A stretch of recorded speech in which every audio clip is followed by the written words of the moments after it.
Hey there, welcome back to 7 Minute Books. I'm Sam, and today we're talking about George Friedman's The Next Decade. Sophie, I have to admit, I went into this thinking it was going to be another doom and gloom prediction book, but it actually surprised me. Hey there, Sam. Yeah, I had a similar reaction. Friedman is a geopolitical forecaster, not a prophet. He doesn't try to predict headlines. Instead, he maps the deep structural forces that will shape the next 10 years. It's a refreshingly realistic take. Right. And his central argument is that the United States is the sole superpower, but it's facing this really delicate challenge. It has to manage a global system it dominates, but can't fully control. Exactly. He starts from a pretty sobering premise. The world is inherently anarchic. There's no global police force. Every nation acts in its own interest, and the primary interest is survival. So America's goal for the next decade is to prevent any rival from rising in Eurasia that could challenge its dominance. That sounds like Cold War logic, doesn't it? He basically says that even though the Soviet Union is gone, the strategic logic remains. The enemy is just more diffuse now. Yeah, and that's where it gets interesting. He spends a lot of time on China, which he sees as the most formidable long-term challenger. But he cautions against the idea of a looming war. He says China's power is real but brittle. Brittle how? Its economic growth is built on political repression, massive internal migration, and a fragile banking system. The Communist Party's legitimacy rests entirely on delivering prosperity. If that engine falters, the regime could face existential unrest. So Friedman argues China isn't looking for war. It wants a sphere of influence in Asia to secure resources and maintain domestic calm. So the American strategy should be containment, not confrontation. Exactly. He predicts the flashpoint will be the South China Sea, where Chinese claims clash with American allies like Japan and the Philippines. The U.S. needs to maintain a powerful naval presence there to deter conflict, not start one. Okay, then what about Russia? He doesn't see it as a rising power, right? No, Russia is declining. Shrinking population, stagnant economy, deep historical insecurity. Its only real source of power is its nuclear arsenal and its ability to project force along its borders.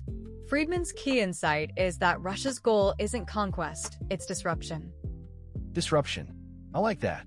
Create chaos on America's periphery to force the U.S. to treat it as a great power. Right. So we'll see constant low-grade conflict, natural gas pipelines, cyber attacks, and proxy wars.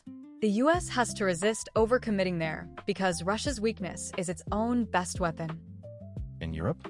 He has a pretty dim view of it, doesn't he? He calls it a strategic dwarf. Wealthy, integrated, but no unified military or coherent foreign policy. And it's deeply divided over identity and purpose. Plus, its reliance on Russian energy makes it vulnerable. Europe will remain a consumer of security, not a provider. That's harsh. But then he also talks about the Middle East, and I found his take on Iran really provocative. Oh, the nuclear Iran part? He predicts the U.S. will eventually accept a nuclear-armed Iran because the cost of preventing it through force is too high. The real challenge will be managing the consequences, like a regional arms race.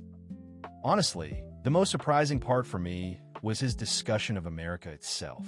He argues that the greatest threat to American power isn't China or Russia, but internal decay. Right. He points to the national debt, congressional dysfunction, erosion of trust in institutions, the gap between the ruling class and ordinary citizens. He says the political system can't make the hard choices anymore. And his prescription is, well, it's unsettling.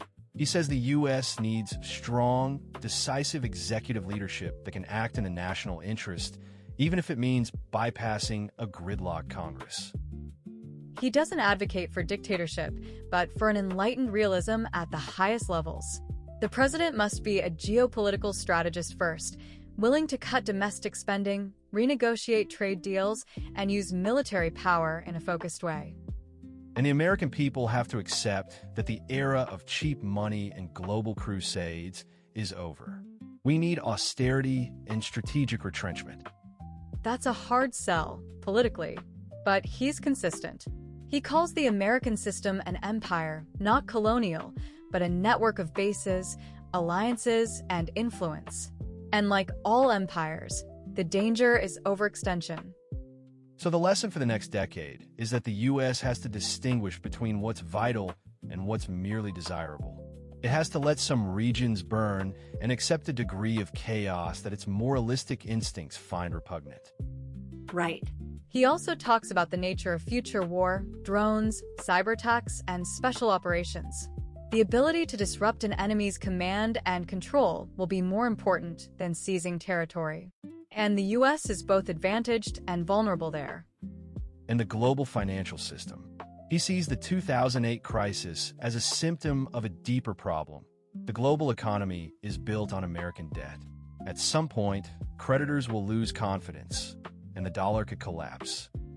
So the U.S. must reduce its debt and rebuild its industrial base, or risk losing the economic power that underpins its military strength. It's a lot of painful choices. But he's not purely pessimistic.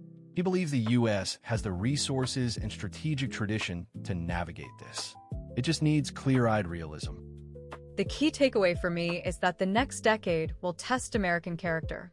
Can we manage our relative decline gracefully, or will we lash out futilely?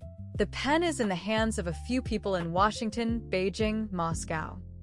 The one thing I'm taking away is that in geopolitics, there are no permanent friends or enemies, only permanent interests. And for the U.S., the most permanent interest is survival. And honestly, if you want to go deeper, the whole library is over on 7minutebooks.com/app with over 6,000 fiction and nonfiction titles you can read or listen to in any language. It starts at $2.99 a month, $9.99 a year, or $19.99 for lifetime access. Well, that's a sobering but fascinating book. Thanks for digging into it with me, Sophie. Always a pleasure, Sam. The world is a dangerous place, but understanding it is the first step. We'll see you in the next one.